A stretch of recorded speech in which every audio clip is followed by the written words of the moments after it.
before you this morning. We are grateful for your loving kindness and mercy towards us.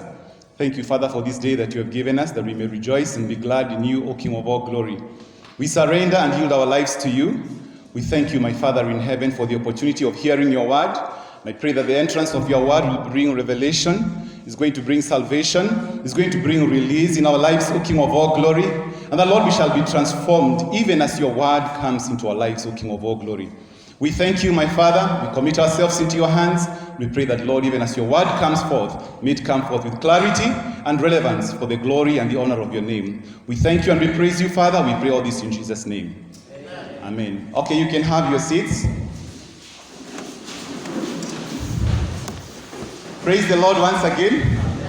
Yeah, my name is Elder Godfrey Simelane. I'm speaking to us this morning from the Full Gospel Churches of Kenya, Kajiado branch, and I thank God for the opportunity to come to you, to minister to you, and I want you to believe that God is going to give you a word that is going to be beneficial, a word that is going to give you release, a word that is going to enable you to become the person that God wants you to be. I thank God for the opportunity that the leadership has given to me to be the speaker this morning, and I want to really appreciate that honor and responsibility of being the speaker this morning in our church. So thank you very much, Reverend and Pastor and the leadership of the church, and I want you to believe that all of us are going to be blessed even as the word of God comes forth. Thank you very much, and I want to speak to us on the topic which I have given on this topic which I have named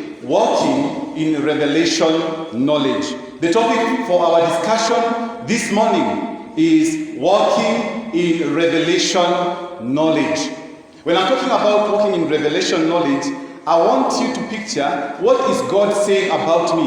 What is God saying? When I'm saying revelation knowledge, what is God saying about me? What is God saying about my situation and my circumstance? I thank God for his kindness and his goodness, and I want to start by giving us a story that I read which is going to build up to what I want to speak to us this morning.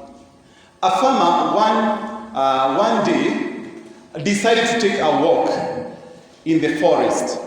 As this farmer was walking in the forest, he found an abandoned eagle's nest, and in it was an egg that was still warm. He took the egg to his farm and put it in the nest of one of his hens.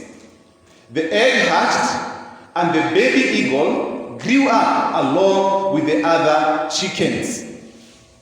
This baby eagle, it picked and pecked about in the farmyard, scrambling for grain just like the other chickens. It spent its life within the yard and rarely looked up. One day, when it was very old, it lifted up its head and saw above it a magnificent sight, such an awesome sight. The sight was an eagle soaring high above in the skies. The old eagle, looking at that eagle up there in the sky, sighed and said, "Oh my, I wish," and it said to itself, "I wish I had only been born an eagle."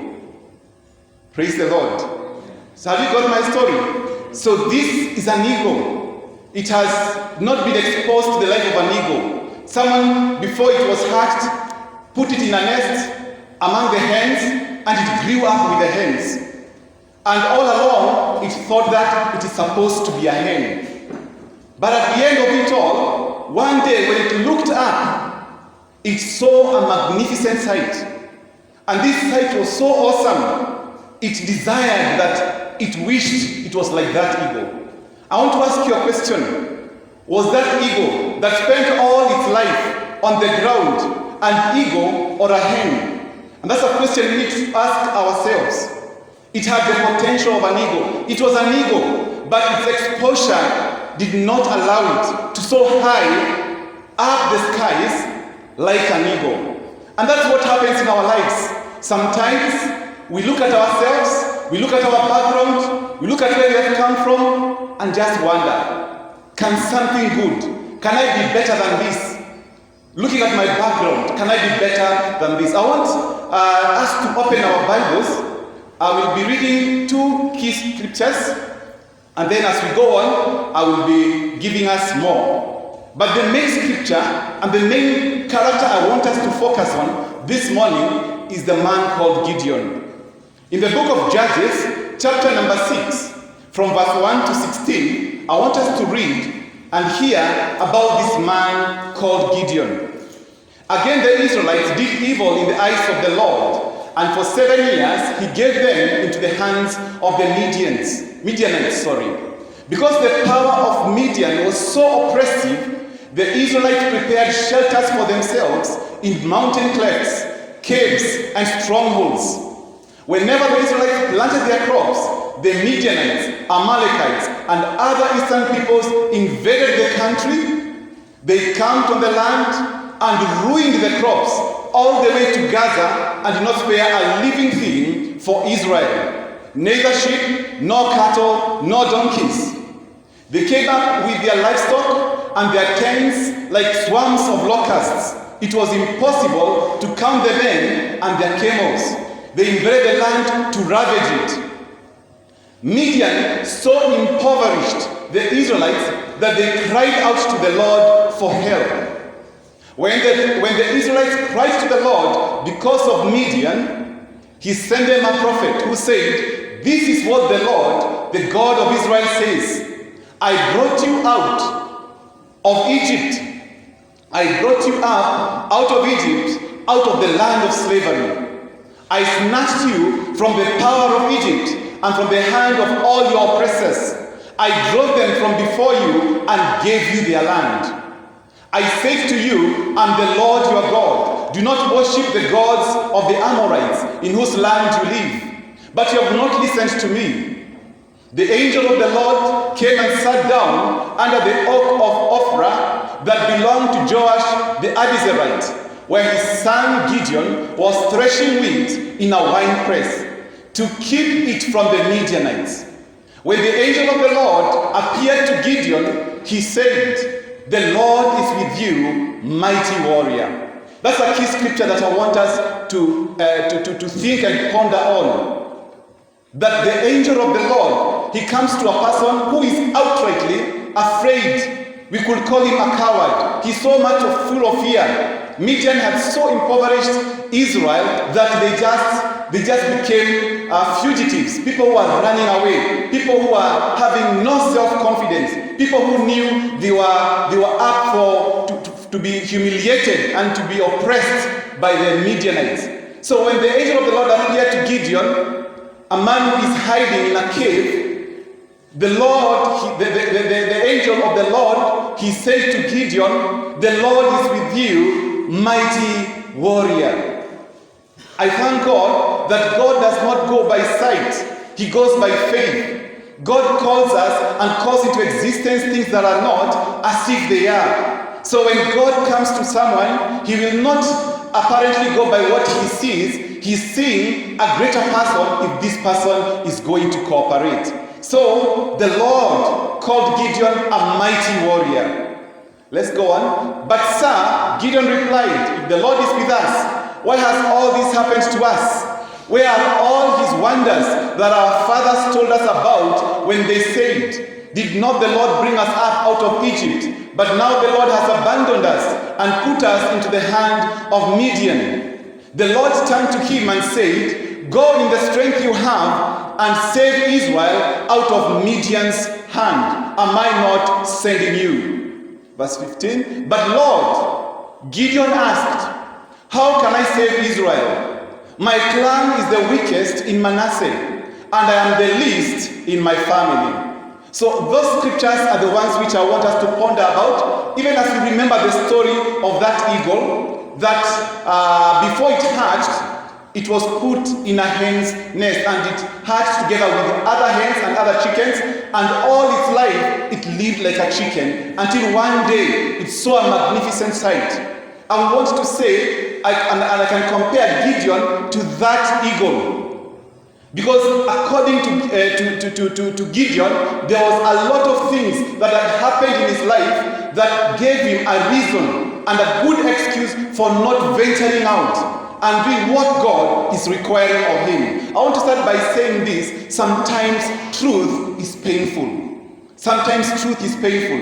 And sometimes when God comes and tells us things about ourselves, sometimes they are hard for us to accept. But I want to encourage each and every one of us here this morning that let it be a rule in your life that what matters most in my life is not what my circumstances, my background, where I come from, what people have said about me.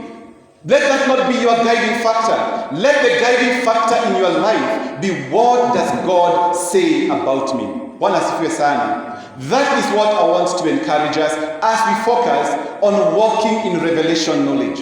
Apparently God wanted Gideon to know that he is a mighty warrior. He is a mighty warrior. There is something in him that can be used by God to bring about a change of circumstance. And I want to say this for you, my brother and my sister. There is something in you. There is something in you that God can use and can bring about a change of your circumstances. But if you'll just do, even as we go on, and I highlight the things that are important for us to be all that God has destined us to be. This eagle was really an eagle, but it lived like a chicken. And when we focus on the life of Gideon, I want to tell us some of the weapons the devil uses to hold us back, to make us become people of no consequence, to make us be people who are not going to go out and do great things for the Lord our God. The weapons of the devil is what I want to focus on. But before I do that, I also want us to look at Genesis chapter number 48 so that we can understand why Gideon is reasoning the way he's reasoning. Genesis chapter number 48, please, let's stand there from verse 12 up to verse 20. Genesis chapter 12 from 48, Genesis chapter number 48 from verse 12 up to verse 20. Then Joseph removed them. Let me just give a background. Joseph had been told his father is unwell. His father Jacob was unwell. And now, by his calculations, he knew it's just a matter of time. It's just a matter of time and my father is going to be normal. So what did Joseph do? Joseph decided to carry with him, as he went to see his father, his aging father, to carry with him his two sons, Manasseh the firstborn and Ephraim the secondborn. I believe he wanted them to be blessed, and that's why he went along with them to see his aging father. So verse 12 tells us this: then Joseph removed them from Israel's knees and bowed down with his face to the ground. A lot of humility from Joseph, which is very important. And Joseph took both of them, Ephraim on his right towards Israel's left hand, and Manasseh on his left towards Israel's right hand, and brought them close to him. But Israel reached out his right hand and put it on Ephraim's head, though he was the younger, and crossing his arms, he put his left hand on Manasseh's head, even though Manasseh was the firstborn. Then he blessed Joseph and said, "May the God before whom my fathers Abraham and Isaac walked, the God who has been my shepherd all my life to this day, the angel who delivered me from all harm, may he bless these boys. May they be called by my name and the names of my fathers Abraham and Isaac, and may they increase greatly upon the earth." When Joseph saw his father placing his right hand on Ephraim's head, he was displeased. So he took hold of his father's hand to move it from Ephraim's head to Manasseh's head. Joseph said to him, "No, my father, this one is the firstborn. Put your right hand on his head." But his father refused and said, "I know, my son, I know. He too will become a people, and he too will become a great, and he too will become great. Nevertheless, his younger brother will be greater than he, and his descendants will become a group of nations. He blessed them that day and said, in your name will Israel pronounce this blessing. May God make you like Ephraim and Manasseh. So he put Ephraim ahead of Manasseh. Praise the Lord. So you can see there is something that happened in the ancestry of Gideon. Gideon knew this. Gideon knew this. That him who came from the line of Manasseh, they were less preferred. Their younger brother, Ephraim, was put ahead of Manasseh. And so this is something that Gideon carried along with him. And that's what happens in our lives. Sometimes things that have happened in our past, we allow them to continue controlling our present and even in the future. This morning I want you to know the truth, because the word of God says this: you will know the truth, and the truth is going to set you free. Praise the Lord. Praise the Lord. Some of the weapons of the devil to cause us and to hinder us to become all that God wants us to be. I just want to name a few of them and try to interrelate them on Gideon's situation. One of the weapons of the devil is ignorance. The Bible tells us this, that my people perish or are destroyed because of lack of knowledge.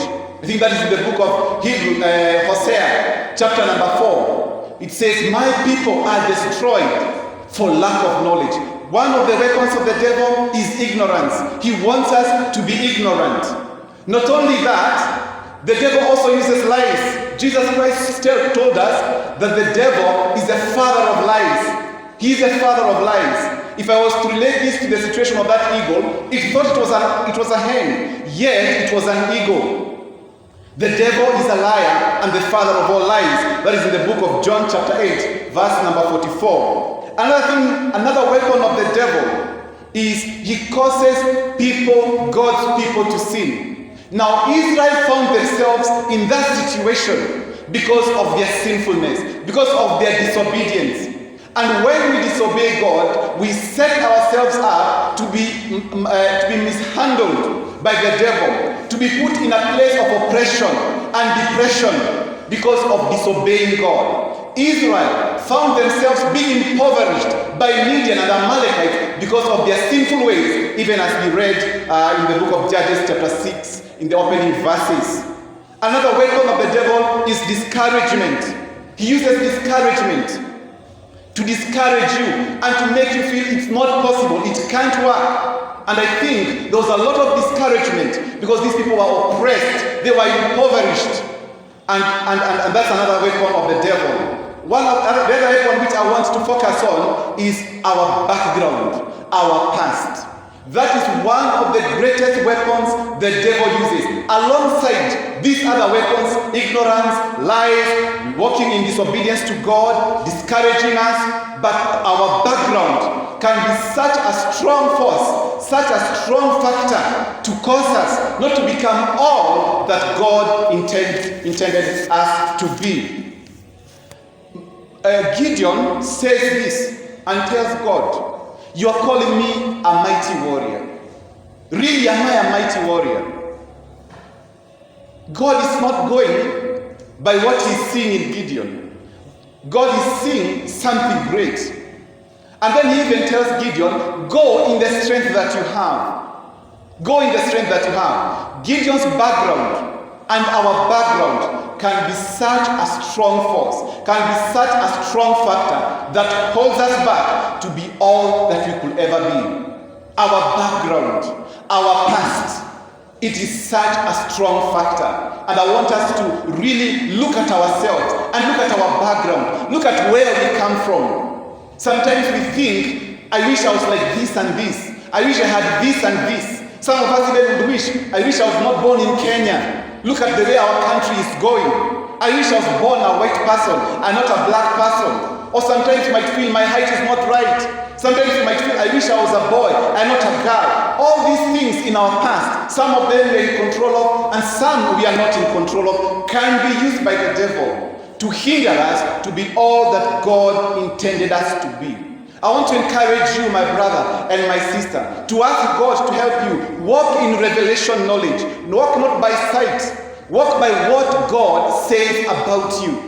Bwana asifiwe sana. It is very important that we decide as a rule in my life, I am going to walk by what God says about me. We have talked about the weapons that the devil uses to hinder us. And I will still be coming back, but I want to talk about the weapon that God uses to help us to counter the devil. And one of the greatest weapons that God has given us is the Word of God, the truth. The Bible says you will know the truth, and the truth will set you free. Truth sets people free. Lies don't set people free. Lies put people in bondage. Bwana asifiwe sana. And it is important for each and every one of us to search the Word of God and to tell God, I want to walk with you. I want to walk in truth. I want to know myself. I want to see myself as you see me. Bwana asifiwe sana. The Word of God, it is truth. The Word of God. Once we know the truth, Jesus told his disciples, those who are following him, in the book of John chapter 8 verse 32, you will know the truth, and the truth will set you free. He did not say, the truth will set you free. No, he did not say that. Jesus said, you will know the truth. You will know the truth. Which truth do you know? What are you leaning on? What is guiding you? Are you guided by your past? Are you guided by your past experiences? Have you come to a place of allowing the truth of God to reign supreme? No matter what your understanding is, no matter your education, no matter what you are going through, have you come to a place of saying, I want the truth. I want the truth of God to reign in my life? Have you come to a place and saying that, as we sing that song, who has the final say? Jehovah has the final say. Have you come to that place and agree with God and say, Jehovah has the final say? No matter what has happened, no matter what I've done, no matter my background, Jehovah has the final say. My brothers and sisters, I want to encourage you, as you go back home, take time to read from the book of Judges, chapter number 6, 7, and up to chapter number 8, verse 22. I ask you, can I have verse 22, chapter 8, verse 22, so that we can see what happened in the life of Gideon. Judges, chapter number 8, verse 22. Judges, chapter number 8, verse 22. We are told this, the Israelites said to Gideon, rule over us, you, your son, and your grandson, because you have saved us out of the hand of Midian. Listen to what the Israelites are saying. They have assessed Gideon. Gideon, who in the previous chapters was full of self-pity. He was full of lack of confidence. He could not believe in himself. He just looked at himself and was asking, can anything good come out of me? Can I be a mighty warrior? Can I really be a mighty warrior? And more than that, God is even telling him, go in the strength that you have. In other words, God is seeing more than what Gideon is seeing about himself. And I want to encourage you to cooperate with God.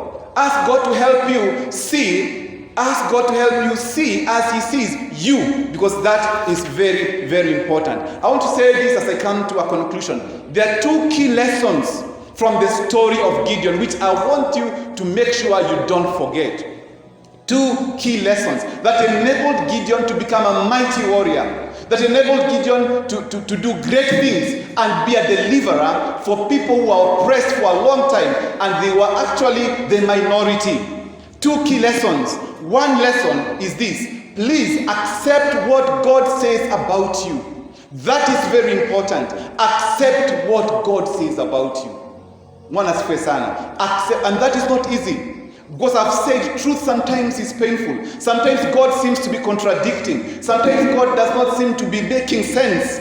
You're looking at what God is saying. He's calling me a mighty warrior. And here I am, down, with nothing. I'm hiding. I'm full of fear. I'm afraid. But God comes and says, you're a mighty warrior. God says you're a mighty warrior. I'm telling you today, God is telling you and me, no matter what we have done in the past, no matter our experiences, God is calling you a mighty warrior. The second thing which is very important is to cooperate with God. If you read from the book of Judges chapter 6, 7, 8, and chapter 6, 7, and 8, Gideon cooperated with God. And that is one thing which we must learn, to cooperate with God. God says you are a sinner. I want you to cooperate with God. But God loves you so much not to allow you to remain a sinner. He also wants you to become his child, his son and daughter. And that's why the word of God tells us, to all who believed in him, to all who received him, he gave power and right to be called sons of God. That's the book of John chapter 1, verse 11 and 12. The Bible tells us in the book of 1 John chapter 3, verse 1 and 2, now we are children of God. And since we are children of God, we are heirs of Jesus Christ. The Bible tells us in the book of Isaiah chapter number 43, that forget the former things. Do not allow the past to continue ruining your today and your tomorrow. Bwana asifiwe sana. That is what happens. Gideon cooperated. And I want to assure you this. If you will cooperate with God, if you will accept the word of God, and when you're talking about cooperation, that is an action of discipleship. It is lifelong. It is not going to be a one-time event. You will cooperate with God as you read the word of God, as the truth is being revealed to you. You accept that truth and replace it with the lies of your background, with the lies of the devil. Praise the Lord Jesus Christ. God is saying, behold, I am doing a new thing. Do not allow your past to hinder your today and your tomorrow. In conclusion, I want us to look at the book of Ephesians chapter number 1 verse 23 as I conclude. Ephesians chapter number 1 verse 17 to 23 as I conclude. This is the prayer of Paul to the church in Ephesus. And this is what he says, and I want you to make that your prayer. I keep asking that the God of our Lord Jesus Christ, the glorious Father, may give you the spirit of wisdom and revelation so that you may know him better. I pray also that the eyes of your heart may be enlightened in order that you may know the hope to which he has called you, the riches of his glorious inheritance in the saints, and his incomparably great power for us who believe. That power is like the working of his mighty strength, which he exerted in Christ when he raised him from the dead and seated him at his right hand in the heavenly realms. Far above all rule and authority, power and dominion and every title that can be given, not only in the present age, but also in the one to come. And God placed all things under his feet and appointed him to be the head over everything and appointed him to be the head over everything for the church, which is his body, the fullness of him who fills everything in every way.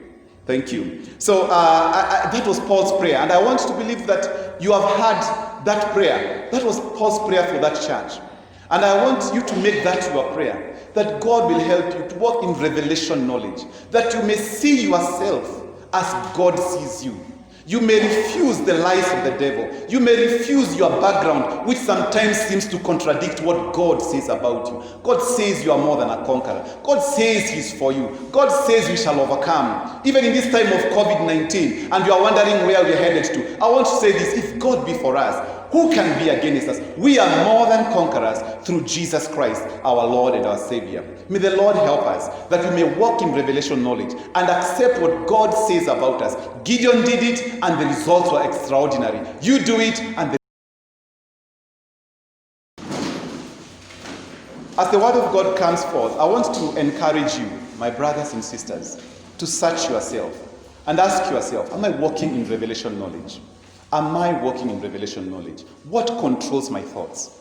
What controls my thoughts? What do I think about myself? Not what others are thinking, but what do I think about myself? Is it in line with what the word of God says? Which is very, very important. God, let every man be a liar, but God be true. Know the truth, by the truth, stand by the truth, and the truth will always overcome lies. Let us bow down and pray. Father in heaven, in the name of Jesus Christ, we thank you and we praise you. We thank you, my Father, for the lessons that we can learn from the life of Gideon. May you help each and every one of us, oh God, desire the truth. Desire to walk by what you say about us. Resisting the devil actively and not being passive, my Father in heaven, and going by what the word of God says. Indeed, Lord, you are the Alpha and the Omega. Your word is forever settled in heaven, and we shall stand by that word. Your promises, they are yes and amen. They can never fail. They are true for all generations, for all time. We thank you and praise you, Father. We pray all this trusting and believing in Jesus' name.